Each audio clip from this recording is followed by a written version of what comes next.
In today's video, I'm going to teach you how to find drafts in the Substack app.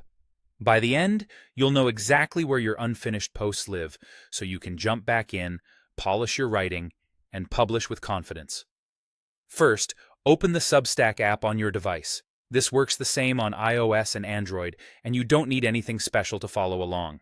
If the app looks a little different from what you remember, that's okay. Design tweaks happen from time to time, but the path to your drafts stays consistent. Once the app is open, head straight to your dashboard. You'll typically find it in the main navigation, often along the bottom or as a prominent tab on the home screen. The dashboard is your command center. It's where you can see how your publication is doing and access the tools you use most, including your posts. If you manage more than one publication, take a quick glance at the top of the dashboard to make sure the correct publication is selected, since drafts are tied to the specific publication you're working on. From the dashboard, tap on Posts. This section collects everything related to your written content. Think of it as your filing cabinet for published pieces, scheduled posts, and all the drafts you've saved along the way. It's organized so you can quickly switch between different states of your content without losing track of where you left off. Inside Posts, tap on Drafts. This is the tab that holds all your in-progress work.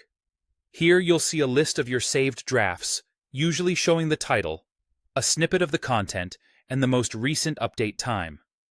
Open any draft to continue writing, revise your headline, or add images and links. If you don't see anything in drafts, it simply means you haven't saved any drafts yet on that publication. If you're sure you created one, double-check that you're on the right publication in the dashboard.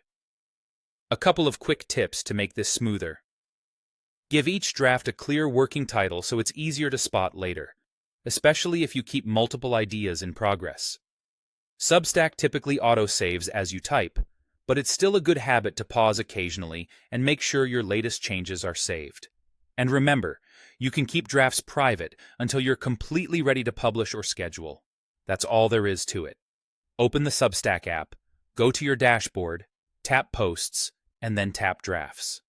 With this simple path, your work in progress is always just a few taps away.